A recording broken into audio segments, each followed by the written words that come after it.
We just at 9 o'clock. Good morning and welcome to the Commissioners meeting. We are going to first stand for the Pledge of Allegiance.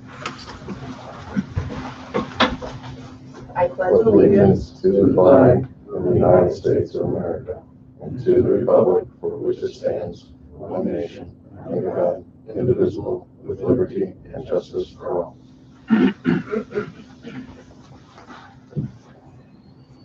Our first order of business this morning is reorganization.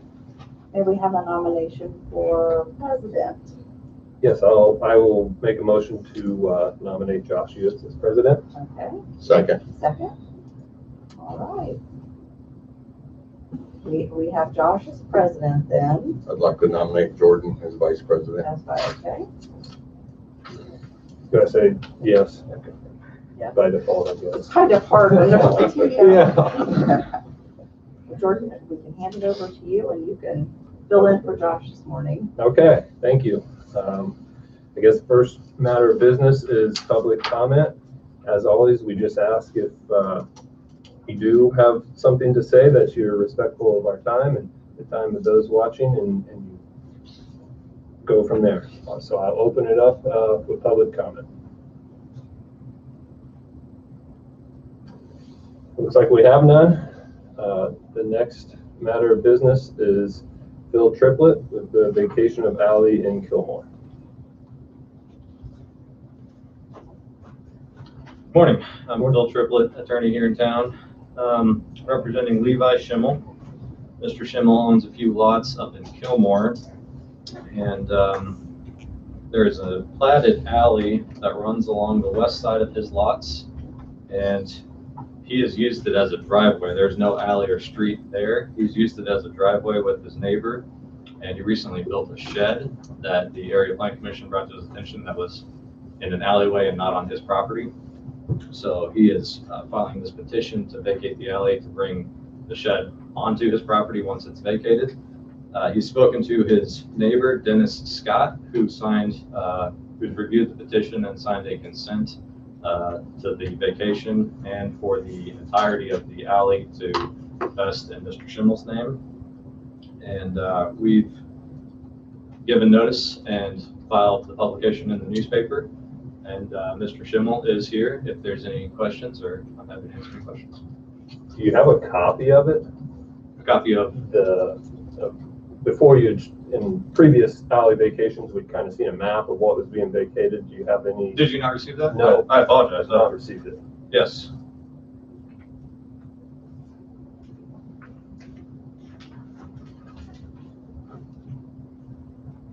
So is all you received the petition? Did not receive the petition either. Oh, okay. Well, I apologize. Here are copies for both of you. That is the petition. I flipped it to the plat, and behind that is the signed consent from the neighbor. Is there a map of where this is? And I'm not Um, sure where this alley is. it is in Fillmore. It is.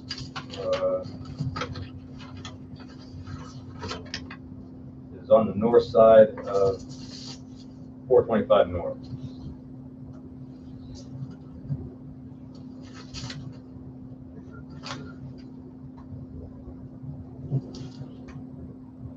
So can you show me just exactly where you're wanting to vacate? Sure. I apologize. No, that's my fault. It is, so Mr. Schimmel owns 11, 12, 13, 14, and 15. Mr. Scott owns 9, 10, 6, 7, and 8. So it's this alley that runs north and south. Yeah, thank you, Liz.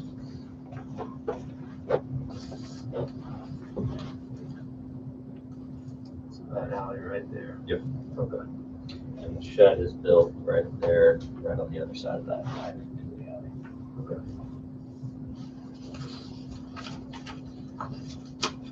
Do you have anything, Liz, that you feel like we need to No, know? we cited this because the shed didn't have a permit and was resting in the alley. His choices are to vacate it and then he'll be able to legalize the shed or to move the shed. So this isn't an alley that's in use. It's unlikely we'll see platting behind it, given where it sits. No objection from area plan. You said Mr. Scott, the neighbor, was okay with it? Yes, there's a signed consent that should be right behind that alley. Right behind the flat. Gotcha. And I apologize that you didn't receive copies of those. No, that's all right.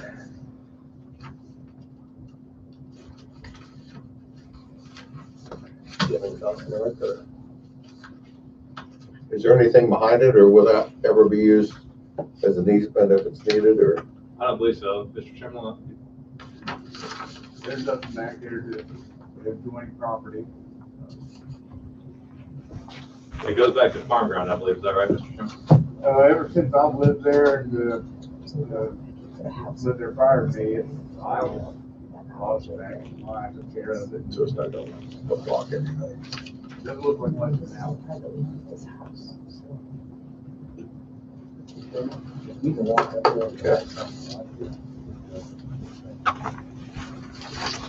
Entertain a motion. I'll make a motion that, we go ahead and vacate it. Second. Motion carries 2-0. Thank you.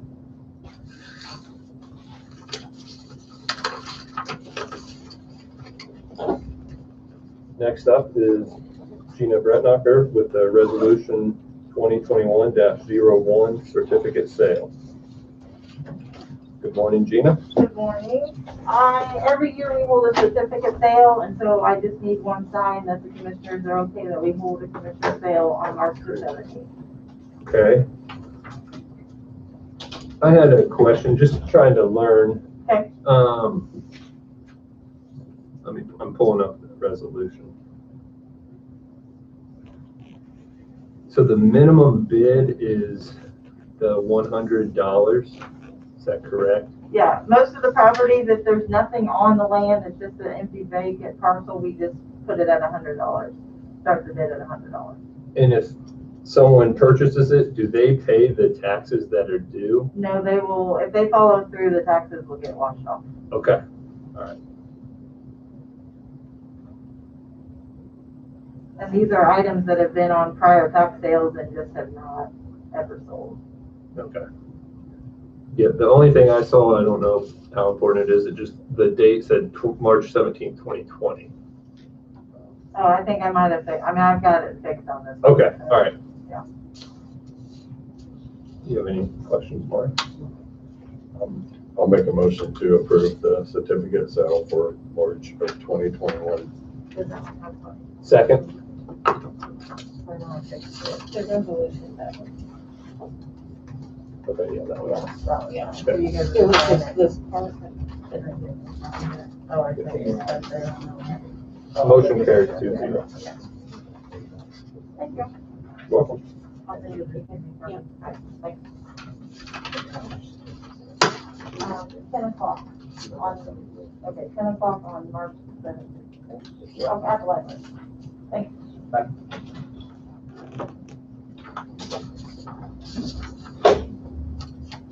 Next up is Sheriff Rich Kelly with the vehicle purchase.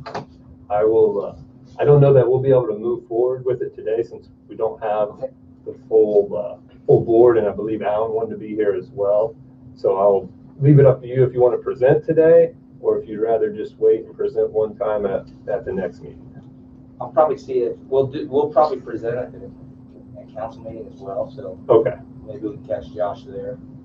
Yeah, it's up to you. It's your option. On vacation anywhere. I don't know. Your choice. Well, do you have any questions? Let's put it. I do have questions. Okay, yeah. come on. We'll go ahead and just answer Okay. questions then. How's that? Yep. Okay. And this is Craig Sager, he's a reserve officer, and he has put together, he's our reserve deputy, and he's put together the program. So with that, your questions, Mr. Commissioner? How about, let's just take us through it, Okay, and that may answer some of the questions. absolutely. Okay, so we're looking at a 3-year program for fleet management, and this is on our road vehicles. So we'd like to use a 2-year lease agreement to purchase 8 new Chevy Tahoe police pursuit vehicles. So that's what we're after today. We're trying to eliminate now 10-year-old vehicles. Our average life of the vehicles right now, of all of our road vehicles, is 5 years old, right? So you say, okay, that's awesome. I've got a 5-year-old vehicle, but I don't think you treat them like we treat our police vehicles. And so we'd like to ditch some of these old ones, some of these 10-year-old vehicles, and get some new road vehicles out there. We put together actually a 4-year plan, but all we're talking about today is what we like to do for next year. So the cost of a new vehicle is right at $40,000. I've rounded up. Upfitting cost is $6,500. And so if you look at a 2-year lease, the total is $372,717 for 8 vehicles. Okay, that's first payment plus upfitting on all the vehicles plus second payment. That does include the interest on the loan. When I talk lease, it's kind of interesting that a government lease is not like a personal lease, right? So if I personally lease a vehicle, my payment's lower, but at the end of my lease term, what happens is there's a residual value to the vehicle. For a government lease, at the end of this 2-year term, these vehicles actually belong to the county. Okay, so we say the word lease, but really it's a buy program that we span over 2 years. Okay, so in 2 years, these vehicles are ours. All right. So what we'd like to do is avoid the interest payment and spend $365,000, rounded up $366,000, and have 8 new vehicles. If we were allowed to order them now, the delivery is sometime June or after. So the payment would actually be sometime when we take delivery of the vehicles. All right. So I put some information in there on why we went with Chevy. I don't know if we need to go into that level of detail, but what questions can we address? Yeah. Well, I guess first I want to thank you for sending over a presentation and having such a well-put presentation put together for us to review ahead of time. That definitely was helpful. So sure. I do greatly appreciate that. So I'll call it page 3, is it fleet rotation plan? Yes, sir. And it says this plan cost the county $0. Can you elaborate how this cost the county $0? Right. You want to go to that? I will.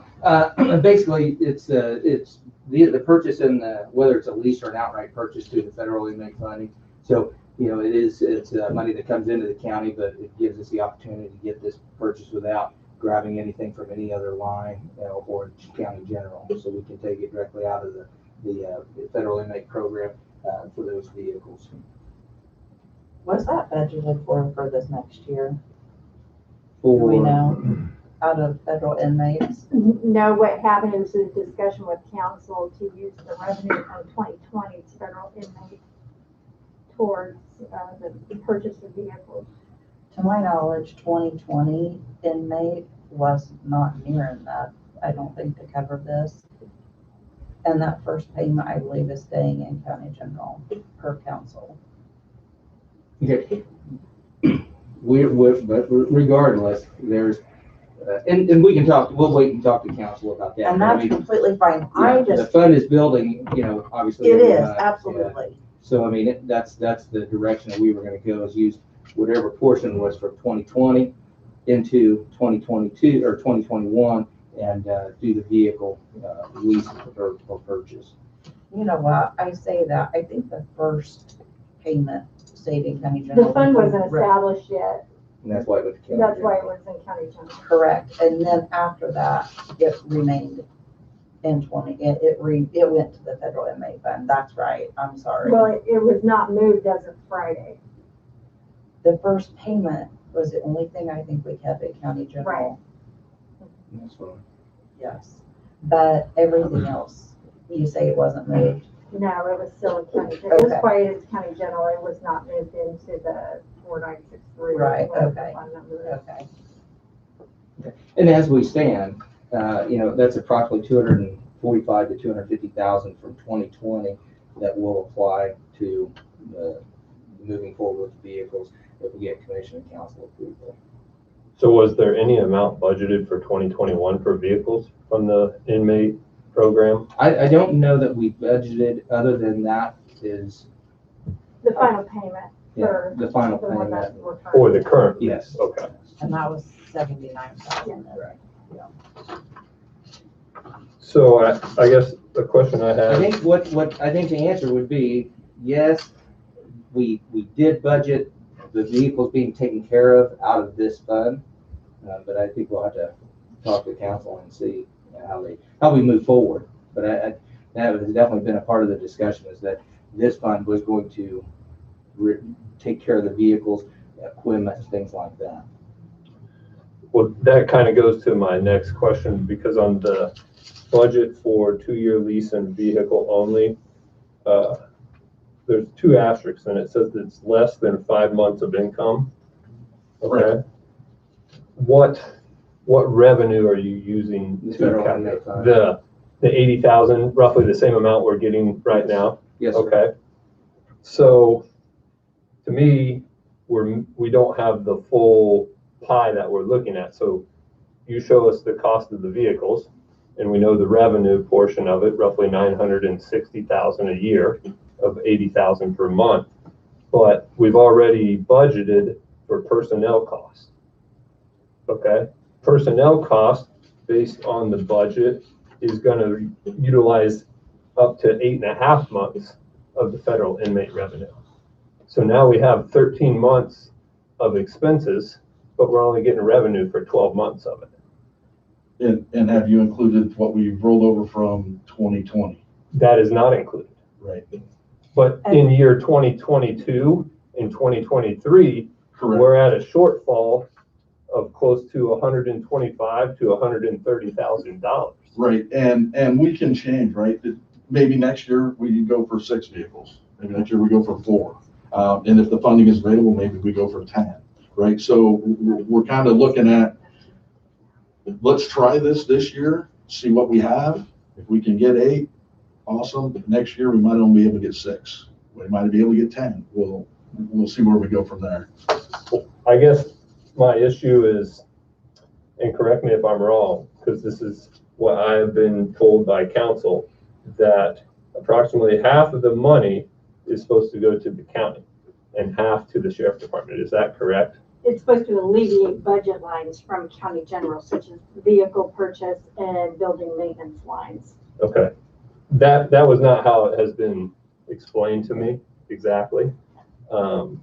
But nowhere is it creating half of the money to the county.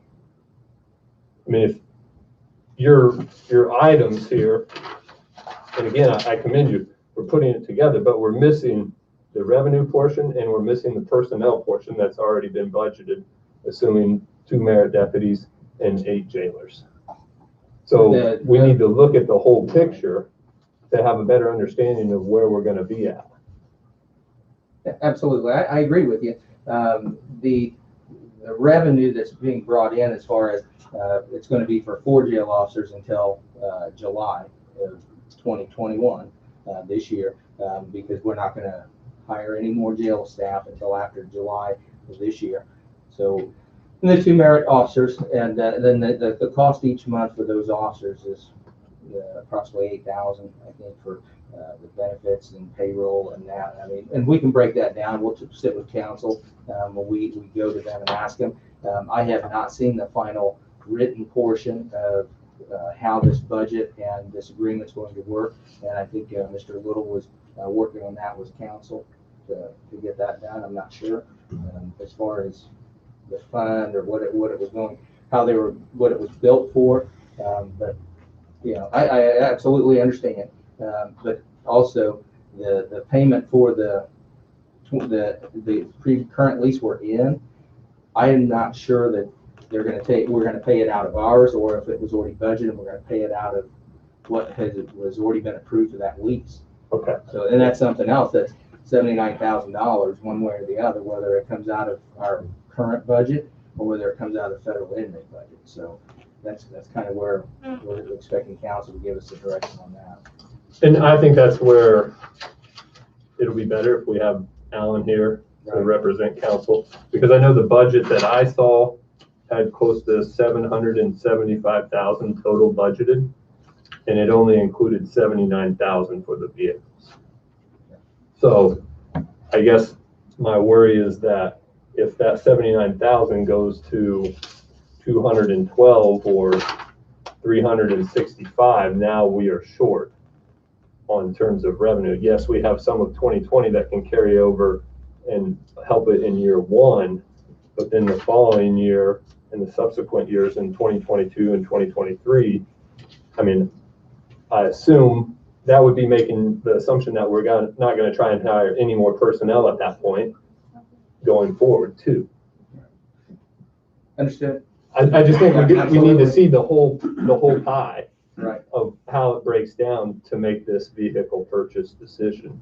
And I will say, from me running the numbers, at least initially, it's one of those things where if we stay at 4 jail officers, then the cars are a little more feasible at 8. If we end up doing 8, it makes it a little tighter. And, Right. and I understand that's a little bit more of council's side, but I think we all have to work together in that Absolutely. capacity. And that's why, you know, we want to stay away from the outright purchase until we see the great picture, the long-term picture of the inmate program. You know, I understand that, and we can reduce the number of vehicles too as well.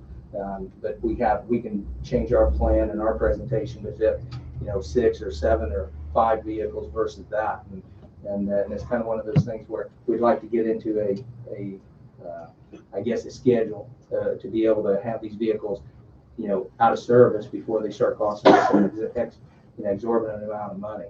Exactly. So, you know, whether it's 4 vehicles or 5 vehicles or 2 vehicles or 3 vehicles, we did want to make this presentation to you and the understanding that we definitely need to start moving some of these older vehicles out. And that's why I appreciate you bringing it to us, because I think you do. I just think we have to look at the whole thing a little bit more than just the one piece of the vehicles. I mean, ultimately, we're going to need 2, correct, for the 2 new merit deputies that are going to be, I mean, so that's kind of, That's part of it. we're going to need 2 no matter what, Right. and then it's just updating the fleet. And like you said, I mean, we can't have our public service out here in 9-10-year-old vehicles that are going to cause issues. So we have to figure out a plan to get you guys in new ones. I think that's important. And, you know, that's I think with the delay on a lot of things is, you know, COVID-19, manufacturer delays, you know, in 2018 and 2019, you could order a vehicle and have it within, you know, 4 to 8 weeks. Now you order a vehicle, it takes six months. Yeah. And that's the minimum they're telling us, is it's going to take you 6 months. So, I mean, are we okay right now? Yes, we are. But we do have to have a plan of how we're going to move into the next 2 to 4 years, 6 years, 8 years, and have that management system in place so that we can, you know, be in vehicles that are, that we can count on and the county can count on. Yeah, and I think that's very important. We'll take a look at it and we'll look at the salaries and the rest of that with the employees, and then we'll come back with a different plan, but we'll wait till we get full council and full commissioners. Yeah, that might be our best option. Thank you. Thank you. Yep.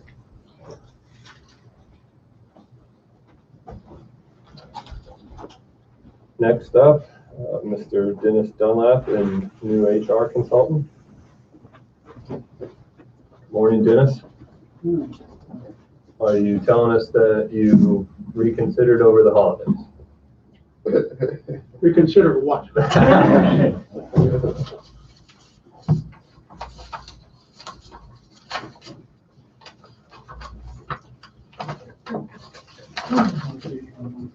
Okay.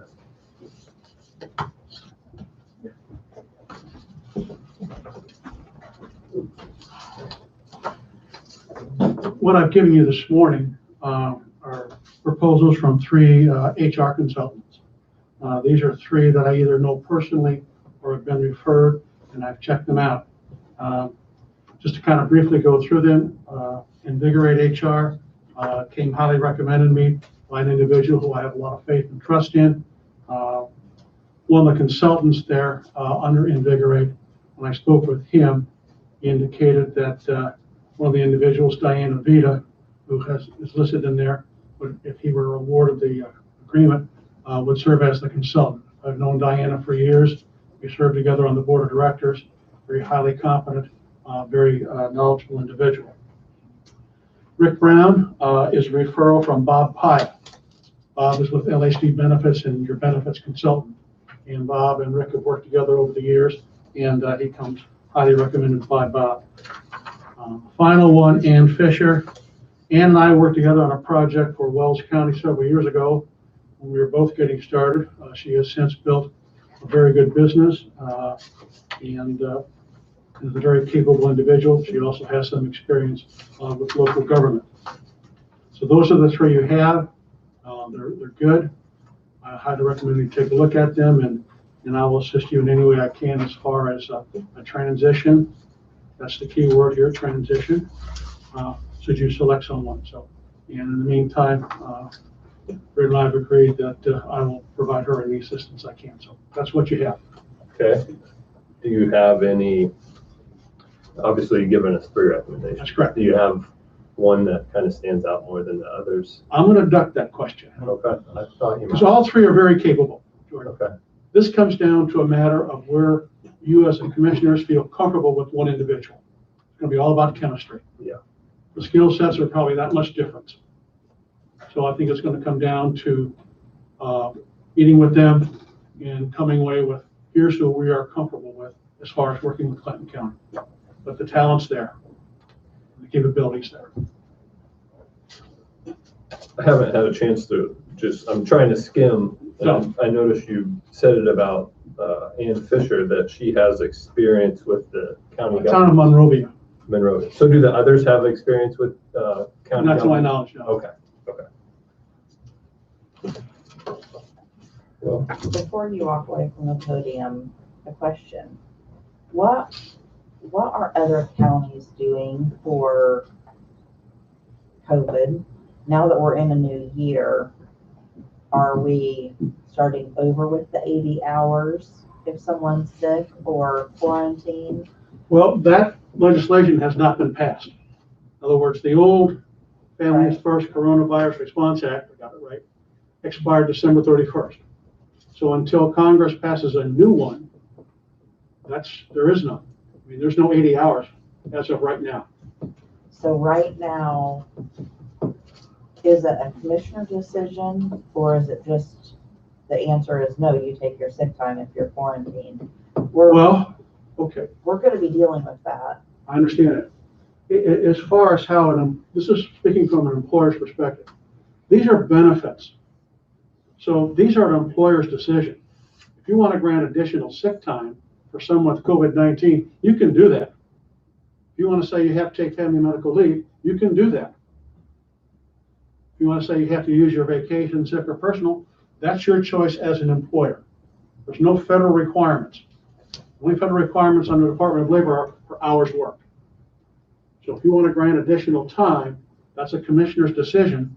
And of course, it's a budget decision, but that's your decision as an employer if you want to grant additional time. If someone came in today and said, hey, I've been quarantined, I have to stay home for 2 weeks, that's your call as to whether or not you want to pay them or require them to use their personal or sick time.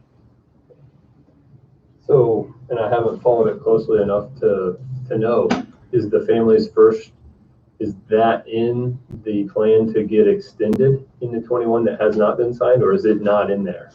I don't think it's in there. Okay. I mean, it's not, you're talking about the This- 600,000. Yeah, the 5,000 page document. There's nothing, I've not seen anything that says we're going to have another Enough, okay. Act that's passed like the Families First Coronavirus Act. okay. I hadn't either, that's why I No, I haven't seen anything. wanted to check. I don't know what That's a that good question that you asked, Rick, because I mean, that's an important issue that we're probably gonna have to deal with sooner rather than later. I think we will. Clinton County seems to be a very hot spot right now. So, and I know we have employees that are affected right now. So I need to know how to respond to some of that, whether you guys, all 3 want to talk and let us know or have a special meeting, but we'll probably have to know pretty soon. I think all 3 of us need to discuss it. It's gonna be a little hard having a meeting I know. until Josh is able to be here, but hopefully that'll be sooner rather than later too. So, Yeah. Do you have any questions, Mike? I guess until we can all come to a conclusion, we just have to keep going the way it is until. The way it's been though, has been that they can use those 80 hours. And that's what we've been doing. We've paid them. But now that we're into a new year and I have people that are calling in positive, I mean, so we only have a little bit of time here to determine that for payroll.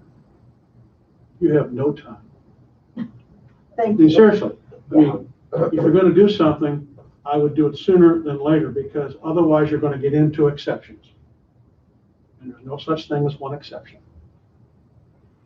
So, I mean, if you want to extend that, just say, you know, for the time being, we're gonna give you 80 hours, fine. And if something passes, then you can transition into whatever the new act says. But I would recommend that you do something very quickly. And we could amend that. It doesn't have to be 80 hours. No, yeah, We could no. do, 40 or 20 or Oh, yeah. or whatever. Okay. Just wanted to make sure. Yeah. So it said 80, if you work a 64-hour week, it was, or 64 in 2 weeks, that's Yeah. what we did, It was basically 70 or 80. right, Okay. Because it clearly stipulated 80 hours for a 40-hour work week. right. But I would suggest you do something quickly, Okay. because it can happen today. Yeah. Or even, Well, over the last weekend. yeah. I think we need to discuss it, but I also believe we need to You do. get Josh involved in the discussion as well. So we'll have to come up with how we're going to do that here as soon as possible. I don't have any other questions, Dennis. And again, if you want me to facilitate anything, I'd be happy to do it. Okay, I'll reach out to you. Thank you. Next up is Kevin Myers with a highway update. I really don't have too much other than we had come in Friday for the ice and yesterday for the snow. So, Happy New Year. Everything went pretty well, so the new trucks are the big thing, it helps us. Yeah, I know I was out early Friday morning and they were out, so I was happy to see that. It was 5:15 or 5:30, I think, when I was out, so they were just getting started, it looked like. Well, we went out, we tried to get out ahead of the ice before it really started falling, and I think that helped us a bunch. Yeah. So we got out there about an hour and a half before it started. So, sometimes it works, sometimes it makes you look bad when it doesn't, so it's kind of a roll of the dice. So. I received no phone calls about mailboxes, so that was a positive. Well, that's good, that's good. You always get those, so. You have anything, Mark? No. Okay. Okay, I just want to also thank Dennis for all the years of this service, for Thank you. helped me out a lot. Thank you. Thanks, Kevin. Next up is Liz Stitzel with Area Plan.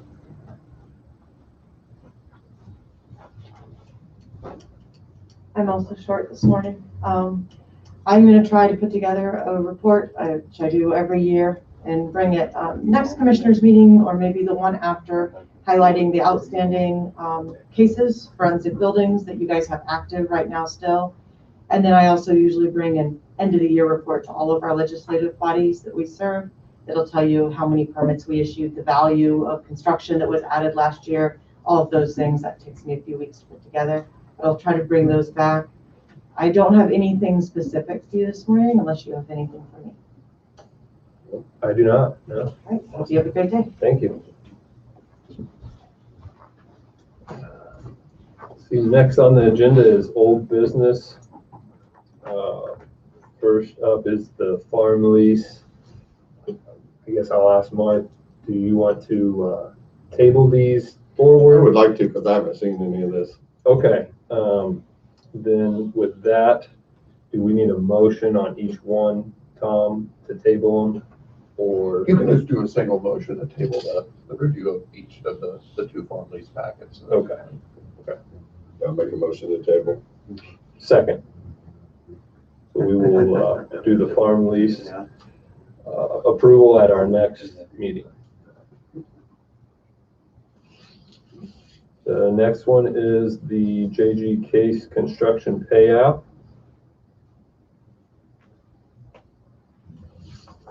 What are your thoughts on that, Mark? Say we go ahead and pay it. Make a motion to pay the claim. Okay, I will second that. Motion carries 2-0. This one does not need a signature. No. Okay. I just need to- Next one is to approve the Atlas excavating payout. I'll make a motion to pay the claim. Second. Second. Motion carries 2-0. And lastly, under old business is the Hardy Hills decommissioning plan agreement. I believe we discussed this one to table it till next time. So I'll Make a motion to table. second. Next on the agenda is new business. Do you have anything for new business, Michael? No. I do not have anything as well. We'll move to department head reports. Is there any department heads that would like to give a report?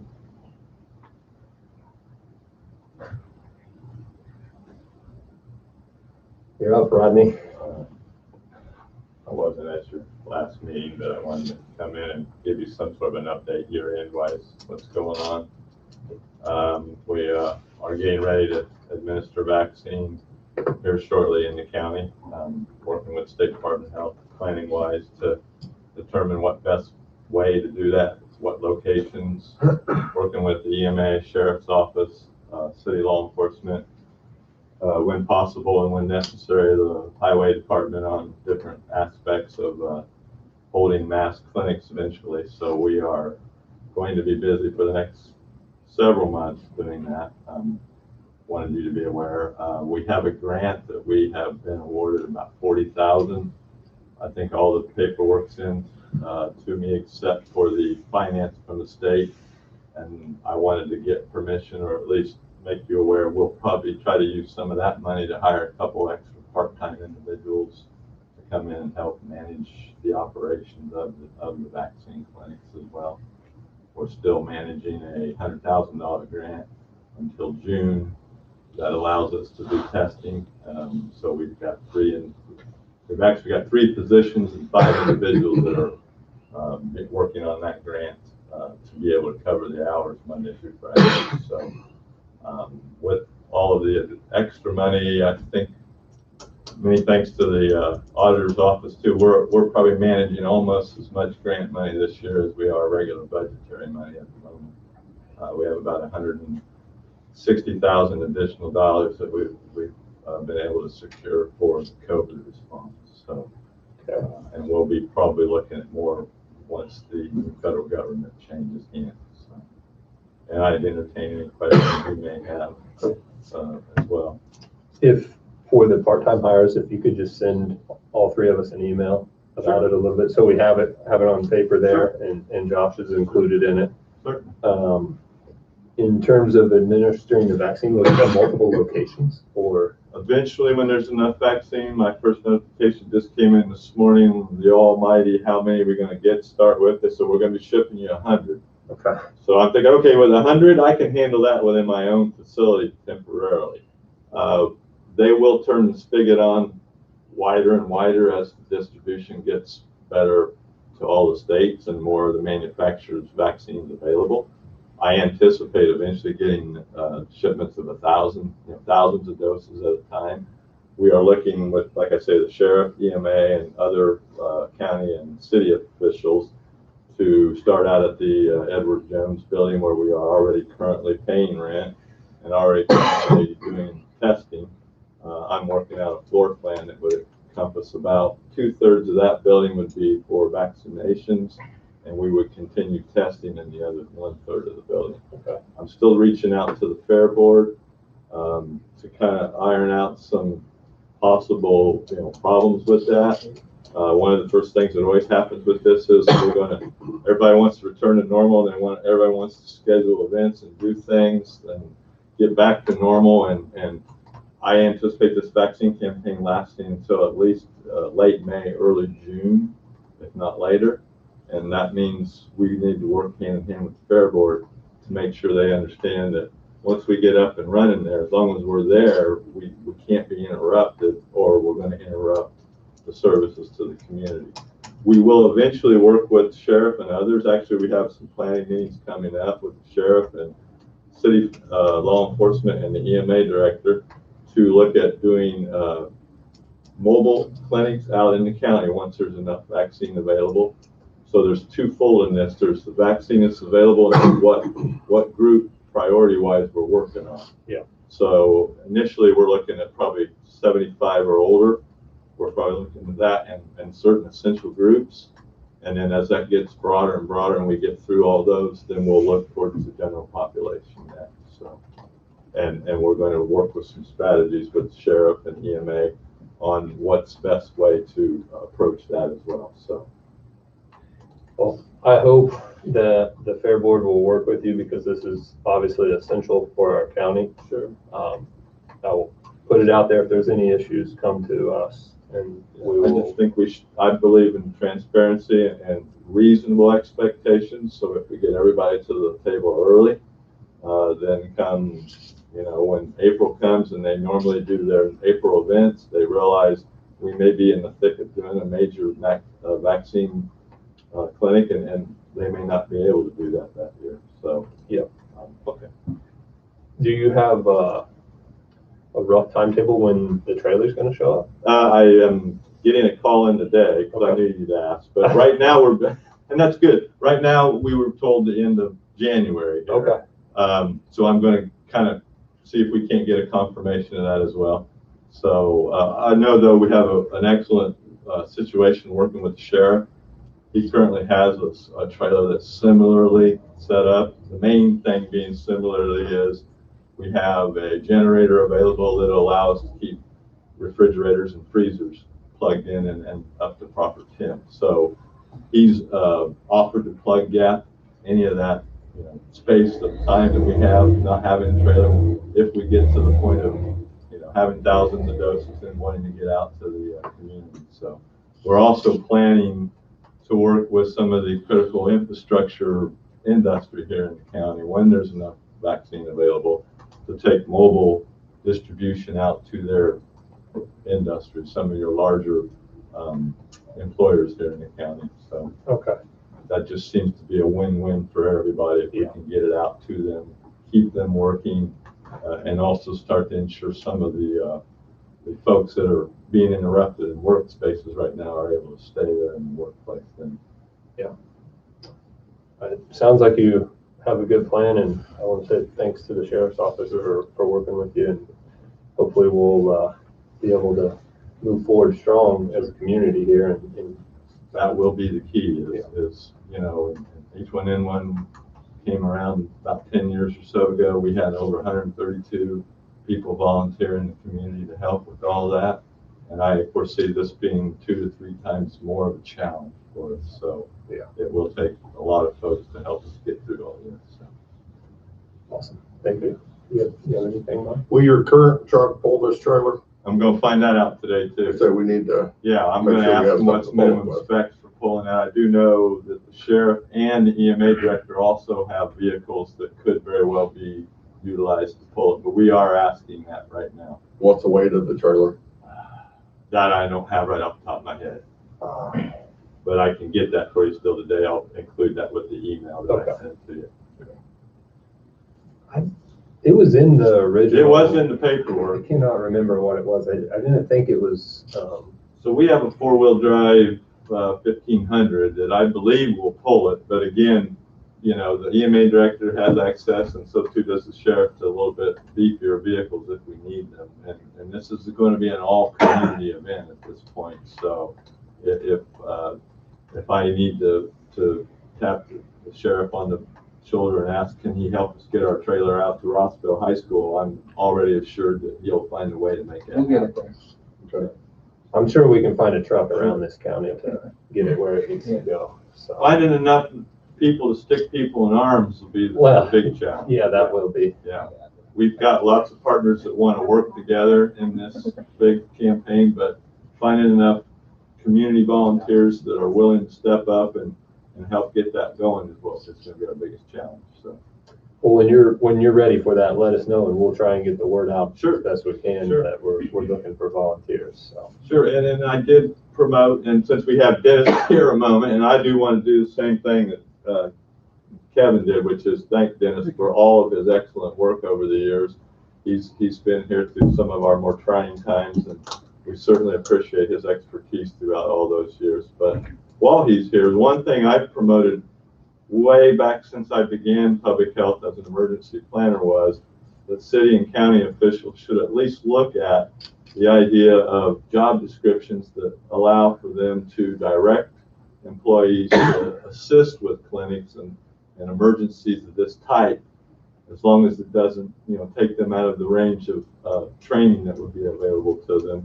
I know all of the job descriptions in my department have on there and other duties as assigned or prescribed, and it's really for that reason that we have them in there, and the fact that from time to time we have to go to alter work schedules. So that's something, that would greatly enhance our ability as a community to respond to this. If we get 100 volunteers, that's great. But if we have a core of 40 individuals from city and county employees that can come in and help assist with some of this response, then we know we have those people to count on every day. So, yeah, I agree. So, well, again, thank you for your time, and I will get that email off to you today. I appreciate it. Certainly. Thank you. Thanks. Any other department heads? Just one thing, inmate population, we're at 169 today, and moving forward with, federal inmates, things like that, we have increased the number of those inmates as well. But we're staying at 169 total in the population, so if you have any question. I'd like to welcome Mark Timmons to the commission. Thank you. I wish Josh was here and always Jordan Brewer, but I'd like to thank all of you and look forward to this year and getting started and getting things done this year. So one question I do have that I think we have to be aware of is just as what Brett had talked about, this COVID relief and things like that, because we have the ability to lose a worker about any day. Yeah. And we just got one back right before the new year. So I would say that, we do have to have a plan and what we're going to tell our employees, because as of right now, it's your time that they're going to have to take until we hear anything else. Am I correct in saying that? Yes. Yeah. Okay. So, and I guess somebody ought to dig through that 500,000 page document. So. Yeah, we'll discuss and we'll get an email out to everyone here. Thank you. As soon as That's all I have. Thanks. Thanks, Sheriff. Any other department heads? Looking like none. We will go to commissioner reports. Welcome, Mark. Thank you. I guess that'll be my report. That's all I have. Glad to have you on here, and Glad to be here. look forward to working with you. And You too. we'll hit the ground running. So next up would be to approve claims. First, we have biweekly claims dated January 4th, 2021 in the amount of $56,482.23. Court claims dated January 4th, 2021 in the amount of $4,606.97. Highway claims dated January 4th, 2021 in the amount of $7,800. I make a motion to approve the claims as written. Second. Motion carries 2-0. We do not have payroll and we do not have minutes. So with that said, I would entertain a motion to adjourn. Make a motion to adjourn. Second. Thank you.